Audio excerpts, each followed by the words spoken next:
Speaker Tammineni Sitaram గారు మనతో పాటు ఉన్నారు. ఇప్పటి వరకు కూడా ఆంధ్రప్రదేశ్కి స్పీకర్గా ప్రాతినిధ్యం వహించారు. ఈసారి ఆయన ఎమ్మెల్యే అభ్యర్థిగా మళ్ళీ బరిలోకి రాబోతున్నారు. ఈసారి ఒక గొప్ప విశేషం ఉందని చెప్పుకోవచ్చు. 10వసారి ఎమ్మెల్యే అభ్యర్థిగా ఈయన నామినేషన్ వేయబోతున్నారు. మాట్లాడదాం సార్. నమస్తే సార్. చూసుకున్నట్లయితే మనం 10వసారి ఎమ్మెల్యే అభ్యర్థిగా నామినేషన్ వాళ్ళలో ఆంధ్రప్రదేశ్లో మనం చూసుకుంటే ఒకరిద్దరు తప్పించి ఎక్కువ లేరు. మీకు లాస్ట్ టైం కూడా జగన్మోహన్ రెడ్డి గారు అవకాశం ఇచ్చారు, మీకు స్పీకర్గా ప్రాతినిధ్యం వహించేటటువంటి ప్రాధాన్యతనిచ్చారు. ఈసారి కూడా 10వ అభ్యర్థిగా మళ్ళీ నామినేషన్ ఇచ్చే ఛాన్స్ ఇచ్చారు. మీరేమంటారు వీటన్నిటిని? I'm feeling it is a proud because contest చేయడం అంటే ఏదో మనం ఓట్లు వచ్చినా రాకపోయినా వేద్దామని అదొక ప్యాషనేటెడ్గా చేసేవాళ్ళు ఉంటారు. So I don't want to mention in that. But 10వసారి కంటెస్ట్ చేస్తున్నాను అంటే గెలిచే అవకాశం ఉన్నటువంటి వాళ్ళు మాత్రమే కంటెస్ట్ చేస్తారు. అందులో I one 6 times. So this is 7th. ఇది 10వసారి ఆయన టికెట్ ఇవ్వడం అంటే నాకు ఇది 3వసారి టికెట్ ఇవ్వడం. ఆయన ఫస్ట్ టైం 2014లో ఇచ్చారు, 2019లో ఇచ్చారు, 2024లో ఇచ్చారు. So this is 3rd time has given ticket for me. So I'm very happy and feeling proud. 10 సార్లు ఎమ్మెల్యే అభ్యర్థిగా ఒకే నియోజకవర్గం నుంచి మీరు నామినేషన్స్ వేశారు. అసలు ఈ అవకాశానికి మీరు ఎలా ఫీల్ అవుతారు? I'm quite very happy because ఎందుకు మీరు అంత హ్యాపీ ఫీల్ అవుతున్నారంటే వాళ్ళ తాత, వాళ్ళ నాయన, వాడు నెక్స్ట్ జనరేషన్ అందరూ నాకు తెలుసు.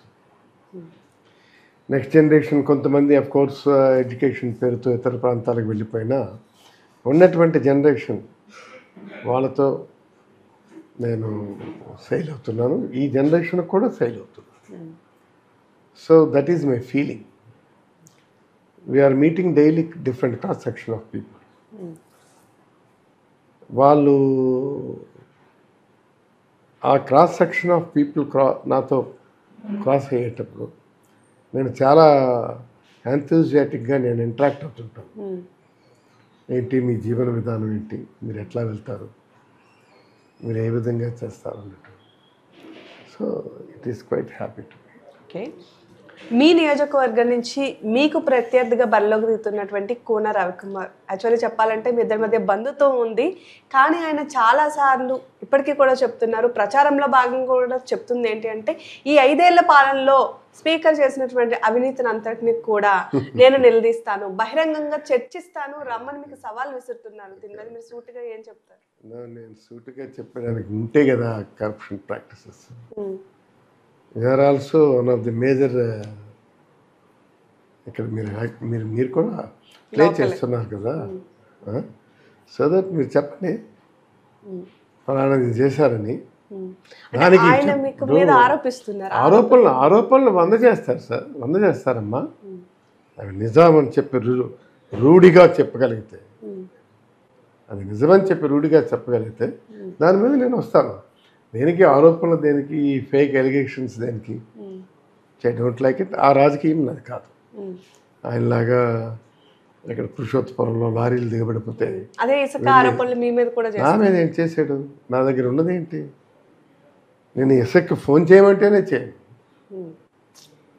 నాకున్నటువంటివి 3 పద్ధతులు. ఒకటి ఇసుక్కి ఫోన్ చేయమంటే చేయి, మైన్స్కి ఫోన్ చేయమంటే చేయి, వైన్స్కి ఫోన్ చేయమంటే చేయి. ఈ 3 కాదని మీరు చేసుకొని రండి, ఏదో ఇంకో దాని మీద ఉంటే ఓకే చూస్తా. అంతే తప్ప లేనిపోయిన ఆరోపణలు ఏమున్నాయమ్మా? ఒక గుడ్డగాల్చి ముఖం మీద పడిస్తే దాన్ని తుడుచుకునే పడి సరిపోదు కదా. అందుకు ఈ గుడ్డగాల్చి ముఖం మీద పడే కేసుల్లో ఇది నెంబర్ 1.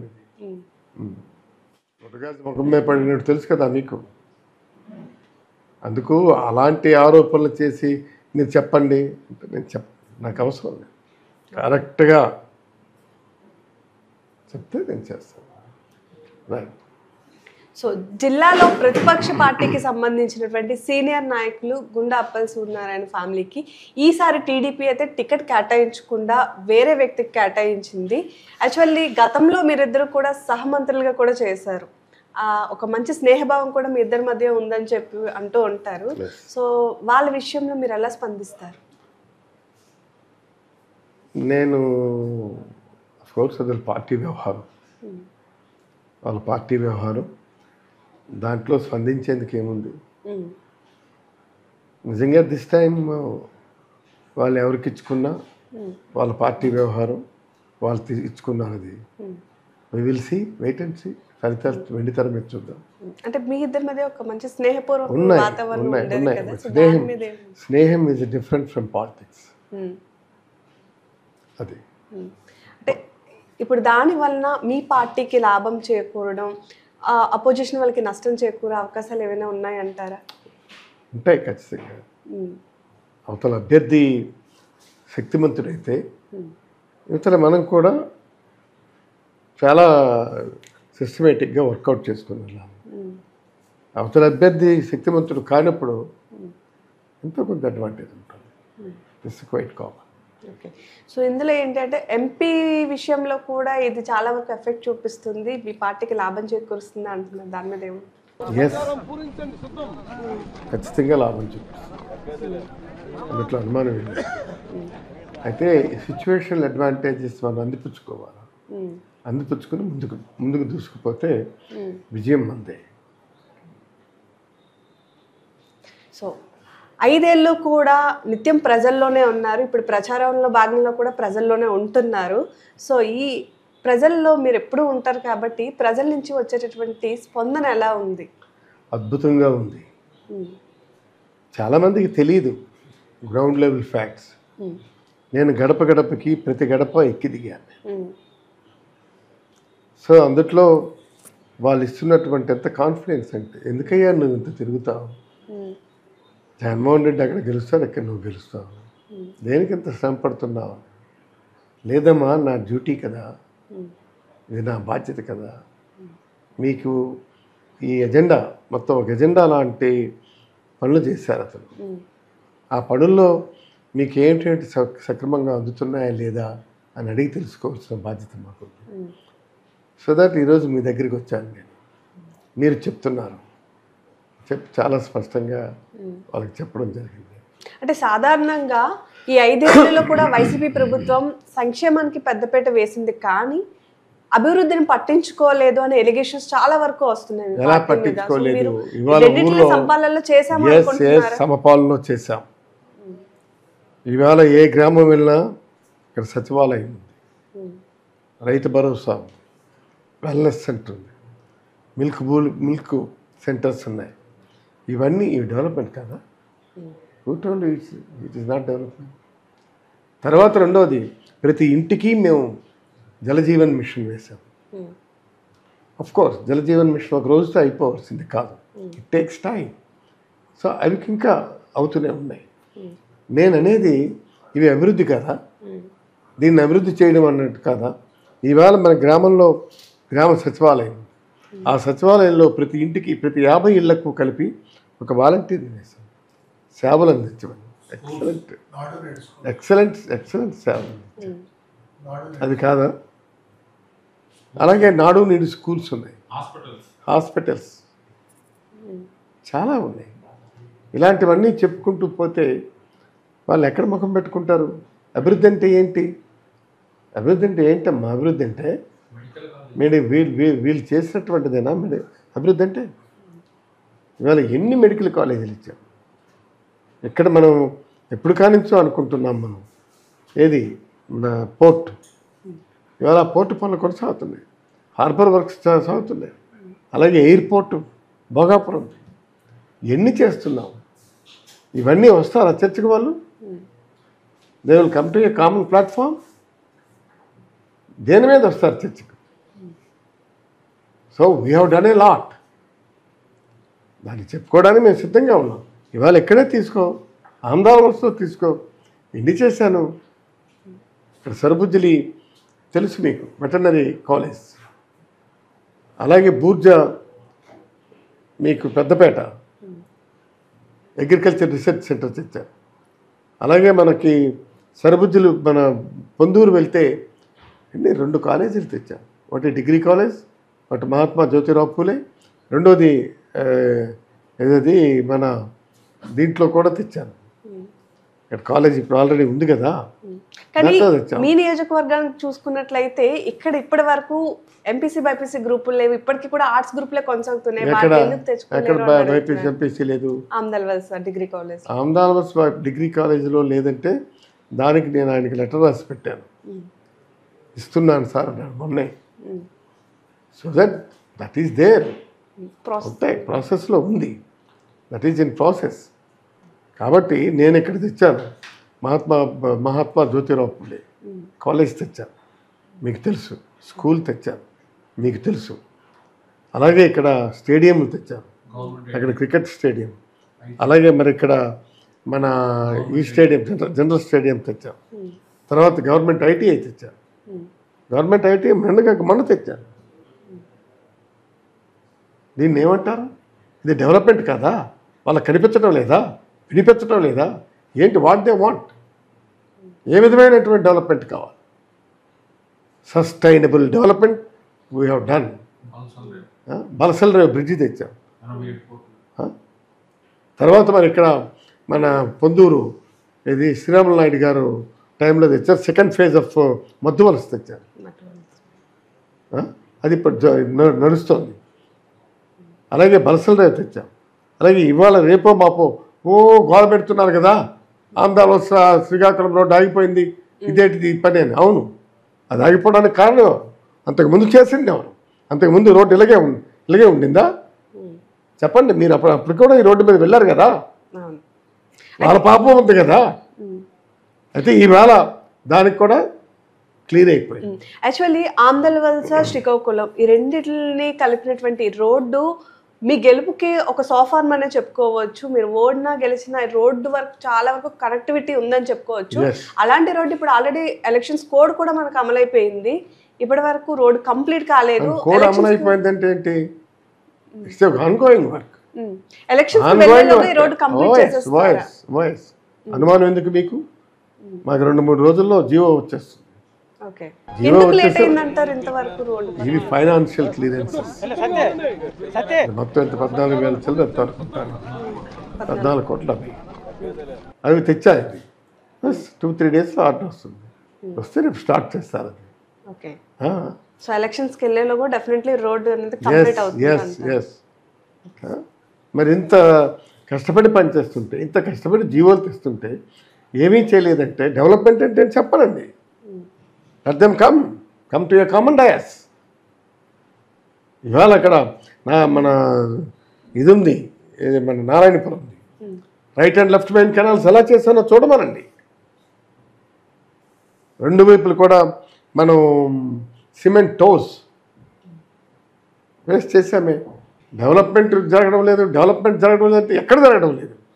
ప్రతి ఊర్లో ఈరోజు ఇంటింటికి కుళాయి వేసాం.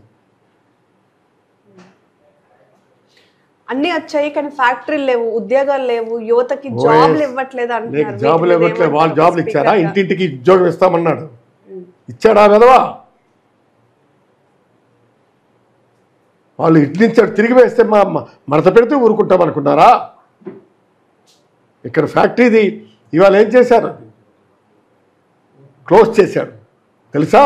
కిక్ బ్యాక్స్ కాసించి క్లోజ్ చేశాడు. మొత్తం 6 crores మాత్రమే ఉండేది సైట్. 6 crores మొత్తం ఎంత స్థలాన్ని అమ్మేశాడు, ఇచ్చాడు. షుగర్ ఫ్యాక్టరీ వాళ్ళ కిక్ బ్యాక్స్ కాసించి, అదే ఇప్పుడు కిక్ బ్యాక్స్ కాసించి మొత్తం ఇవాళ ఏంటంటే దాని ఫ్యాక్టరీని అమ్మేశాడు. ఇవాళ అక్కడ ఎలా ఉందో చూడండి. ఏం మాట్లాడతారు వాళ్ళు? సరే ఈయన వచ్చారు తెరిపిస్తామన్నాడు. నేను చెప్పాను, నేనే అడిగాను, ఆయన ఇచ్చారు. ఆ తర్వాత తెలిసింది షుగర్ బఫర్ స్టాక్స్ దేశం మీద వచ్చి పడుతున్నాయి. ఇప్పుడు మరి షుగర్ వేసినా కూడా ఎవరికి అవసరం లేదు.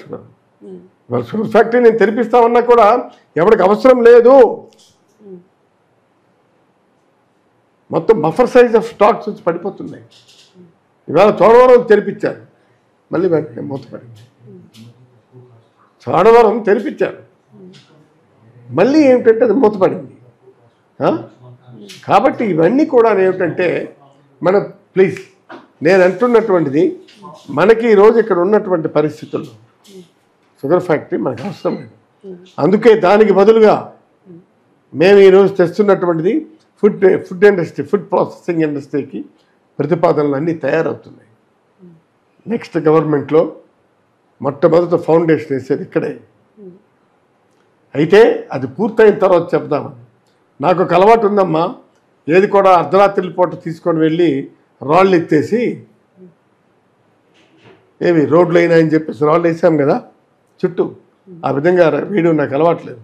ఏదైనా సరే కానీ ఫైనాన్షియల్ క్లియరెన్స్, అడ్మినిస్ట్రేషన్ క్లియరెన్స్, తర్వాత మనకి ఇవన్నీ క్లియరెన్స్ అయిన తర్వాత మాత్రమే నేను జీవో వచ్చిన తర్వాతనే చెప్తాను నేను ఎస్ ఇది మంజూరు అయింది అని. నిన్న కాక మొన్న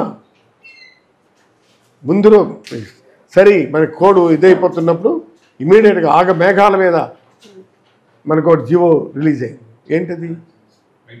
ఐటీఐ, గవర్నమెంట్ ఐటీఐ శాంక్షన్ చేశారు. దానికోసం మాట్లాడాలి, ఖచ్చితంగా మాట్లాడాలి కదా. నేనేమంటున్నానంటే ఇవన్నీ కూడా మనం ఆలోచన చేయాలి. సీతారాం గారు ఏం చేశారు ఈ నియోజకవర్గానికి, అంతే కదా. దాని గురించి మాట్లాడారు. ఇది డెవలప్మెంట్ కదా. ఏం పొందూరులో డిగ్రీ కాలేజ్ లేదని తెలియదా ఎంతకాలం?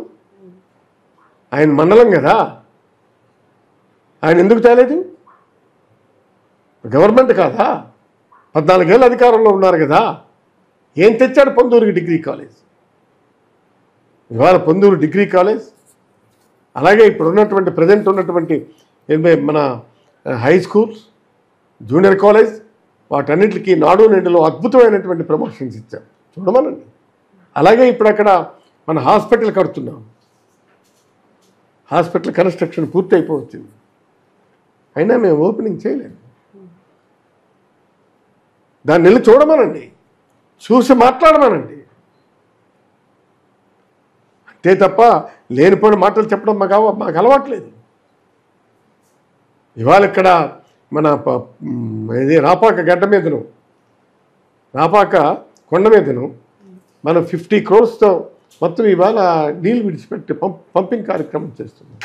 దానికోసం మాట్లాడే డెవలప్మెంట్ కదా. అలాగే లైదాంలో మేము ఒక ఇది చేసాం, లిఫ్ట్ ఇరిగేషన్ చేసాం. అది ఇవాళ సస్యశ్యామలంగా పొలాలకు నీళ్ళు అందిస్తుంది. అలాగే తన్యాంది లిఫ్ట్ ఇరిగేషన్ ఆన్గోయింగ్ స్కీమ్లో ఉంది.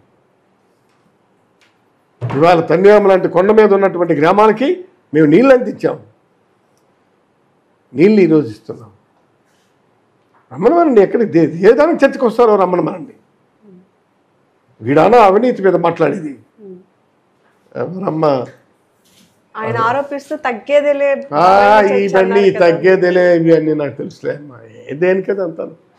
సినిమా షూట్ చేసుకోమనండి, సినిమా షూట్ చేసుకోమనండి, అర్థం కదా. ఈ తగ్గేదేలే అన్నటువంటిది సినిమా షూట్ చేసుకుంటే బాగుంటుంది. ఇవి ఎవడు దొబ్బనివి, ఇవి మనం ఈరోజు చాలా స్పష్టంగా మనం ఈ క్షేత్రంలో నిలబడి మాట్లాడుతున్నాం. అందుకు ఇవాళ మనం మాట్లాడేటప్పుడు 1-10 సార్లు ఆలోచించి మాట్లాడాలి, యోచించి మాట్లాడాలి.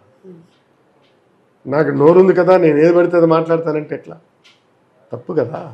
ఓకే, సో ఎవరైనా సరే ప్రచారానికి వెళ్ళినట్లుగా అయితే వాళ్ళ యొక్క మేనిఫెస్టో ఏదైతే ఉందో దాన్ని తీసుకొని ప్రచారానికి వెళ్తారు. కానీ మీరు మాత్రం ప్రచారానికి వెళ్ళేటప్పుడు మీరు ఏం చేశారనేది ఇది పట్టుకొని వెళ్తున్నారు. సో దీని అర్థం ఏంటి?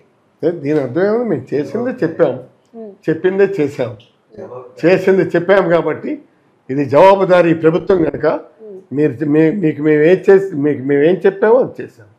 ఇదే మా మేనిఫెస్టో. రైట్, రేపు అధిష్టానం రేపు మా మేనిఫెస్టో విడుదల చేస్తే మీరు చూస్తారు కదా. That thing also will be seeing by you. అది కూడా రిలీజ్ చేసి చూద్దాం ఏముంది. ఇవాళ రేపు జగన్ గారు ఏ విధమైనటువంటి అద్భుతమైన రిలీజ్ ఏది చేస్తారని చూస్తున్నారు కదా మీడియా కూడా. రైట్, ఆ రోజు వస్తే చూద్దాం. ఇప్పటికి ఇంతవరకు అయినటువంటివన్నీ కూడా మేము చేసుకోలేదు. ఇది కాదని ఖండించమనండి, అభివృద్ధి కాదని. నేను అన్నది ఇవన్నీ అభివృద్ధి కాదని ఖండించమనండి.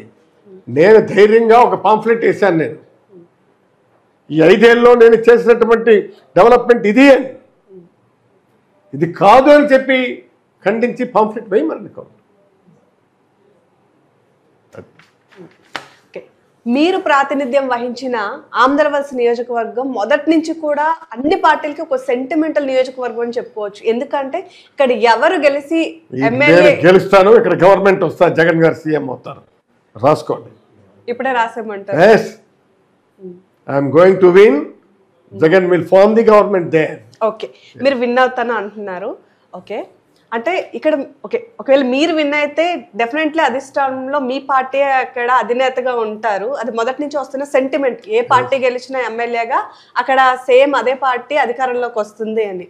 కానీ మీకు ఇప్పుడు అన్ని నియోజకవర్గాలకి ఉంది వైసీపీలో, కానీ మీ నియోజకవర్గానికి వచ్చేసరికి రెబల్స్ పెడితే చాలా ఎక్కువగా ఉందని చెప్పుకోవచ్చు. ఒక ఇండిపెండెంట్ గా కూడా వెళ్ళిపోతే ఏమవుతుందమ్మా? ఏమవుతుంది? Voting will decide. మీకెంత కొంత కొన్ని నాకేం కాదు, నాకే మాత్రం కాదమ్మా. రెబల్స్ ఇస్తారు వాళ్ళు వెయ్యాలని యాంగ్జైటీ. నాకేమైనా వేసుకుంటాను, ఎవరికి నచ్చినటువంటి వాళ్ళు అదే వేసుకుంటారు. రెబల్స్ ఎందుకు వచ్చారంటే నేనేం చెప్తాను, దానికి నేను బాధ్యత కాను కదా. రైట్,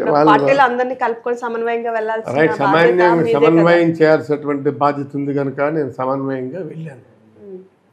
ఆయనకి నాకు ఎమ్మెల్యే టికెట్ ఇస్తేనే నేను ఉంటానంటే మంచిది. జగన్ గారు చూసుకుంటారు. అది if Jagan will provide selection for you, I don't have any objection. Jagan provide చేయలేదు, దానికి నన్నేం చేయమంటావు? చెప్పమ్మా, చెప్తలే. నువ్వు ఒక అధిష్టానాన్ని నమ్మావు, ఆ అధిష్టానం నీకేమిటో టికెట్ ఇవ్వాలా, దీనివల్ల ప్రోస్ అండ్ కాన్స్ ఉంటాయి, నువ్వు అది కాదు తగ్గు అన్నారు. నేను తగ్గనని మీరు వేస్తారంటే పార్టీ ఏం చేస్తుంది? ఈ ఉడత ఊపులకి పిల్లి శాపనార్థాలకి భయపడిపోయే తమ్మినేని సీతారాం కాడు. అది గుర్తుపెట్టుకోవాలి వాళ్ళు ఎవరైనా. అర్థం కాలేదా అమ్మా? అది ఉడత ఊపులకి పిల్లి శాపనార్థాలకి తమ్మినేని సీతారాం భయపడే వ్యక్తి కాడు. సో ఫైనల్ గా ఇప్పటి వరకు మీరు మినిస్టర్ గా చేశారు, స్పీకర్ గా చేశారు. సో మీకు అన్నిటిలో కల్లా సంతృప్తినిచ్చింది పదవి ఏది అంటే ఏం చెప్తారు? స్పీకర్ గానే చెప్తాను. ఎందుకని? The mode of work is different. మినిస్టర్గా ఓకే, మినిస్టర్గా ఎవరైనా చేస్తామంటారు. Anybody can do the ministership. మినిస్టర్గా ఏముంది, మినిస్టర్గా చేసాం. ఒకసారి స్పీకర్గా చేద్దామని చెప్పి ఆయన పిలిచారు నన్ను. సీతారామన్న నీకు స్పీకర్గా ఇస్తున్నాను, నువ్వు చేయాలి అని. సరే సార్, తప్పనిసరిగా అని చెప్పి వచ్చి చేశాను. అంతే. మినిస్టర్గా ఇచ్చే పోర్ట్ఫోలియో, ఆ పోర్ట్ఫోలియోలో ఉన్నటువంటి అంశాలన్నీ కూడా పరిగణలోకి తీసుకొని ఎవరైతే చిత్తశుద్ధిగా పని చేసుకొని వెళ్తారో వాళ్ళకి జనరల్గా అలాంటి పోర్ట్ఫోలియోస్ ఇస్తారు. అయితే నాకు ఇచ్చినటువంటిది ఇది రాజ్యాంగబద్ధమైనటువంటి పదవి కాబట్టి ఆ విధంగా మనం చేసుకొని పోయినా మినిస్టర్గా ఎప్పుడు ఇచ్చినా, ఏ పదవి ఇచ్చినా, ఎలాంటిది ఇచ్చినా నేను ఈజీగా చేస్తాను. మీరు అన్నట్టుగా స్పీకర్గా ఒక డిఫికల్ట్ టాస్క్ అని చెప్పుకోవచ్చు. ఎందుకంటే ప్రత్యర్థులతో పాటు కొన్నిసార్లు మీ పార్టీలో ఉన్న వాళ్ళని కూడా కంట్రోల్ చేయాలి, సస్పెన్షన్, వేటు వేసిన సిచ్యువేషన్స్ కూడా ఉన్నాయి. ఇవన్నీ ఎలా ఫేస్ చేశారంటారు? ఫేస్ చేశాను కదా, చూశాను కదా. మన నెలమండుగురు ఎమ్మెల్యేస్ డిస్క్వాలిఫై చేశాం. ఎందుకు చేశాం? అసలు వీళ్ళు ఒకటి వాళ్ళు ఒకటి కాదు. సో ఇద్దరిని మా పార్టీలోకి వచ్చారని చెప్పేసి వాళ్ళు చేశారని చెప్పి నేనేమి ముద్దు పెట్టలేదే. వాళ్ళని కూడా సస్పెండ్ చేశాను, వీళ్ళని కూడా సస్పెండ్ చేశాను. నేను ఒకటే చెప్తున్నాను, జనంలోనికి వస్తే ఆయన ఎమ్మెల్యే, ఆయన వైఎస్ఆర్ కాంగ్రెస్ పార్టీ కార్యకర్తలు. అక్కడికి వెళ్తే నాలో స్పీకర్ ఆవహిస్తాడనమాట. ఆవాహయామి అంటే వస్తాడు స్పీకరు, స్టేజ్ మీదకి వెళ్ళి అక్కడ రాగద్వేషాలకి, మందు ప్రీతికి, దేనికి త్రావు ఇవ్వలేదు. మీరు ఎప్పుడైనా సరే తీసుకోండి, through out the entire my performance if you can witness. So that ఆ విధమైనటువంటి పరిస్థితుల్లో స్పీకర్గా చేశాను. దేనికి నేను తలవగ్గలేదు ఎవరికి. నాకు విత్ గ్రేట్నెస్ జగన్మోహన్ రెడ్డి గారు లాంటి వ్యక్తి ఏనాడు కూడా ఒక్కనాడు కూడా పిలిచి నువ్వు ఇలా వెళ్ళు అలా వెళ్ళు అని చెప్పలేదు. కాబట్టి నేను చేయగలిసాను. ఓకే. లేకపోతే ఆయన పిలిచి నువ్వు ఇలా చేయి అలా చేయంటే నేను చేయలేకపోయిందేవాడిని. వెళ్ళి ఆయనకి జగన్మోహన్ రెడ్డి గారికి 2 చేతులు పెట్టి నమస్కరిస్తున్నాను. Such a great man, such a great man. ఆయన గురించి తెలియక మాట్లాడితే నేను చేయగలిసింది ఏమి లేదు. కానీ తెలిసినటువంటి వాడు ఎవరు కూడా ఆయన గురించి ఒక చెడ్డ మాట అనడానికి 1కి 10 సార్లు ఆలోచించాలి. This is my comment on. ఫైనల్గా 2024 ఎలక్షన్స్కి ఇప్పటికే అందరూ సిద్ధమైపోయారు, మీరు కూడా సిద్ధం పేరుతో దూసుకుపోతున్నారు. సో ఫైనల్గా మీ నియోజకవర్గం ప్రజలకి సీతారాంకి ఎందుకు ఓట్ వేయాలి అంటే మీరు చెప్పే ఒక వర్డ్ ఏంటి? సీతారాంకి ఎందుకు ఓట్ వేయాలి అనుకుంటే మీరు సింగిల్ వర్డ్లో ఏం చెప్తారు? సీతారాం పని చేసుకుపోతున్నాడు కనుక నాకు ఇంకొకరితో అవసరం లేదు. సీతారాం పని చేసుకుపోతున్నాడు కనుక ఓటు వేయండి అని చెప్పే ఒక కాన్సెప్ట్ అని నేను ప్రివైల్ చేశాను మొట్టమొదట. ఎస్, సో పని చేసేవాడికే ఈ నియోజకవర్గం ప్రజలు ఓటేస్తారన్నటువంటిది నా తాలూకా ప్రగాఢమైనటువంటి నమ్మకం. ఆ నమ్మకంతోనే నేను పని చేసుకుంటున్నాను. మీరు చెప్పండి, యు ఆర్ ఆల్సో క్లోజ్, నన్ను వాచ్ చేస్తున్నారు కదా, నన్ను క్లోజ్గా వాచ్ చేస్తున్నారు కదా. కాబట్టి ఎప్పుడైనా ఎక్కడైనా రిలాక్స్గా ఒక రోజైనా నేనున్నానా? నేను ఇంత ధీటుగా పనిచేశానంటే ప్రధానమైన కారకుడు జగన్మోహన్ రెడ్డి గారు. సో జగన్మోహన్ రెడ్డి గారి తాలూకు ఏమొకటైనా ఆయన సంక్షేమం, ఆయన అభివృద్ధి పథకాలే నన్ను గెలిపిస్తాయి. Right. So thank you so much. Thank you. So చూసారు కదా, జగన్మోహన్ రెడ్డి చేసినటువంటి అభివృద్ధి సంక్షేమమే మళ్ళీ ఈసారి వైసీపీ క్యాండిడేట్స్ కూడా పట్టం కడుతుందని చెప్తారు. అంతేకాదు ఈ నియోజకవర్గంలో నేను చేసిన మంచే నన్ను గెలిపిస్తుంది అంటున్నారు. ముఖ్యంగా నియోజకవర్గానికి సంబంధించి మేజర్, శ్రీకాకుళం జిల్లాకి సంబంధించి మేజర్ సమస్యగా ఉండేటటువంటి రోడ్లు కూడా మేము ఎన్నికలకి వెళ్ళేసరికల్లా పూర్తి చేస్తామని చెప్తున్నారు.